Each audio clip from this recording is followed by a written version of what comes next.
جی عزیزان، میں اپنی اس ویڈیو میں جو بات کرنے جا رہا ہوں وہ ایک انتہائی افسوسناک اور تکلیف دہ ایک خبر اور واقعہ، جس میں کینیڈا کے شہر مسیساگا میں ایک بہت خوبصورت معصوم اور انتہائی ذہین بچی کا اس کے باپ کے ہاتھوں قتل ہوا، وہ ماری گئی۔ اب اس قتل کے پیچھے یا اس کی موت کے پیچھے کیا محرکات ہیں، اس کو میڈیا مختلف انداز میں پیش کر رہا ہے۔ کہیں اس کو یہ کہا جا رہا ہے کہ وہ بچی حجاب نہیں پہنتی تھی، تو والد نے اس وجہ سے کہ بیٹی اپنی مذہبی تعلیم کے مطابق حجاب نہیں اوڑھتی تھی تو اس وجہ سے اسے قتل کر دیا۔ میڈیا یہ بھی کہہ رہا ہے کہ یہ حجاب اور یہ مذہبی پابندیوں کی وجہ سے یہ جو اسلام کی تعلیم ہے اس میں اتنی شدت ہے کہ اگر کوئی بچہ اس چیز کو نہیں مانتا تو یہ لوگ اپنی اولاد کو قتل کرنے سے بھی گریز نہیں کرتے۔ میں آپ سے عرض کروں کہ ایسی کوئی بات نہیں ہے۔ اسلام قطعی طور پہ کوئی ایسا سبق نہیں دیتا، لیکن اگر کوئی فرد اپنے طور پہ انفرادی طور پہ اگر کوئی ایسا فعل کرتا ہے یا ایسی سوچ اپناتا ہے تو اس میں اسلام کو قطعی قصوروار نہیں ٹھہرایا جا سکتا۔ اس میں ہماری اپنی کوتاہی ہوگی، اس میں ہماری اپنی غلطی ہوگی کہ ہم اس بات کو نہیں سمجھ رہے، یا آج کل کے وہ نام نہاد ہمارے مولوی حضرات جن کے پاس نہ تو مذہبی علم ہے، نہ تو دینی تعلیم ہے، اور نہ ہی ان کا کوئی روزگار ہے سوائے اس کے کہ بھولے والے سادہ لوگوں کو مذہب کے نام پہ نمازیں پڑھا کر اپنی دکانداری کو چمکایا جائے اور اس طرح کے فتوے دیے جائے جس سے ہی ہمارے معصوم بچے جو ہیں اپنی جان سے ہاتھ دھو بیٹھے۔ کسی باپ کا اپنی بیٹی کو اسلامی اقدار کا پابند بنانا کوئی بری بات نہیں ہے۔ کسی باپ کا اپنی بیٹی کو باپردہ رکھنا کوئی بری بات نہیں ہے۔ ہر باپ، ہر والدین کو یہ حق حاصل ہے کہ وہ اپنے بچوں کا تحفظ کریں، اپنے بچوں کی پرورش کریں اور اپنے بچوں کو اپنی اقدار سے آگاہ کریں کہ ہماری اقدار کیا ہے، اور ہر بچے کو اس کی عزت نفس کا وہ سبق دیں کہ کس طرح باعزت طریقے سے معاشرے میں زندہ رہا جاتا ہے۔ بچے کسی چیز کی خواہش کر سکتے ہیں، بچے کسی چیز کو بھی چاہ سکتے ہیں کہ وہ لینا ہے، ایسے کرنا ہے، اس طرح پہننا ہے۔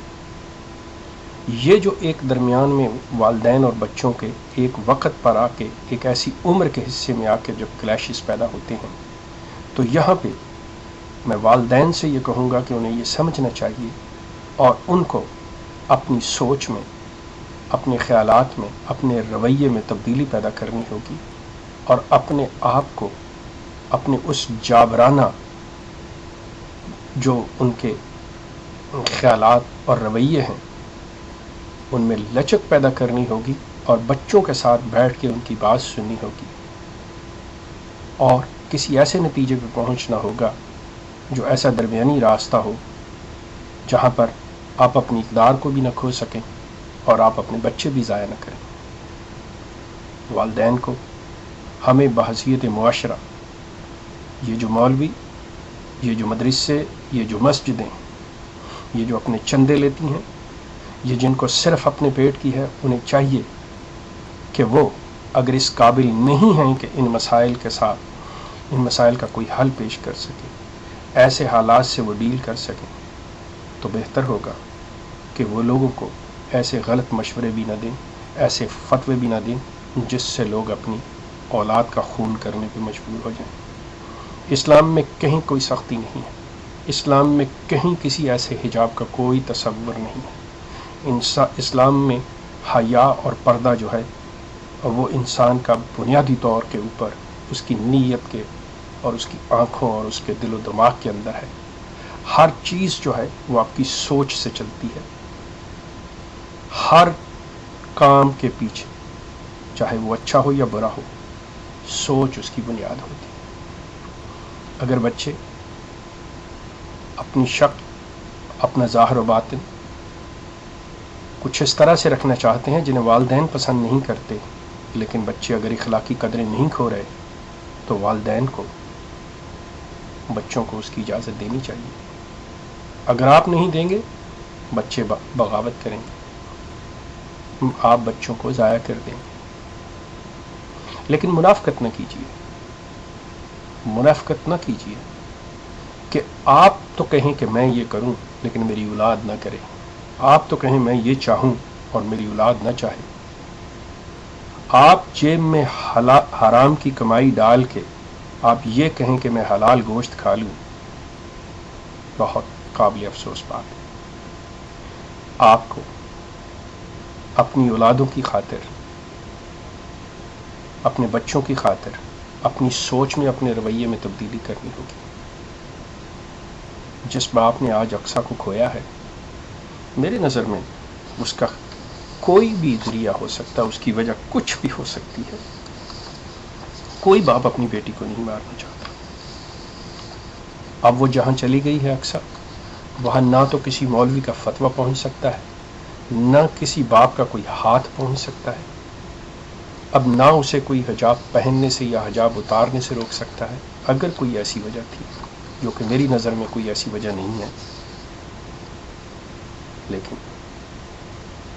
اسی گھر کے اندر اس کی بہن جو اس سے بڑی ہے، وہ بغیر حجاب کے رہتی ہے۔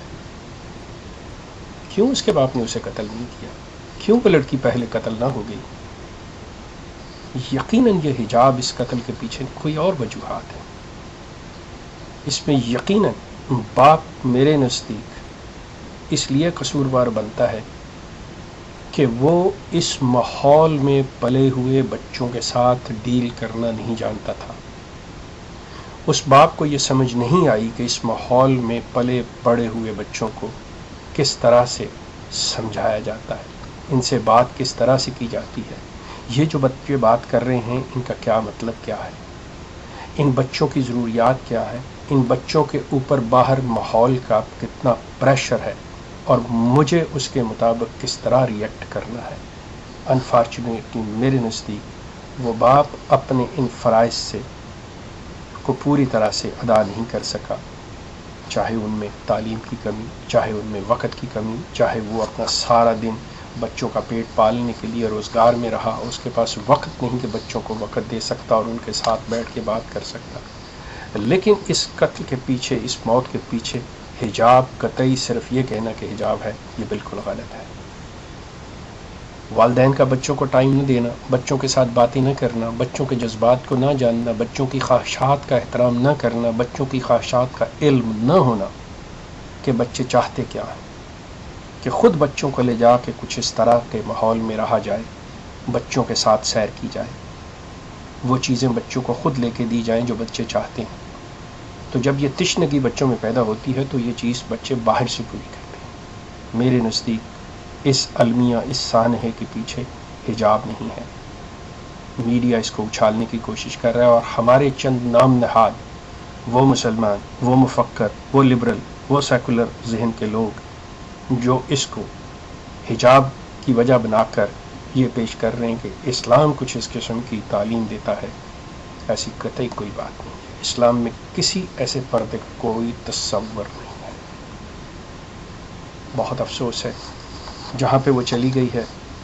میں تمام والدین سے یہ کہوں گا کہ خدا را اپنے بچوں کے جذبات کا خون نہ کریں، خدا را اپنے بچوں کو خون میں نہ نہلائیں۔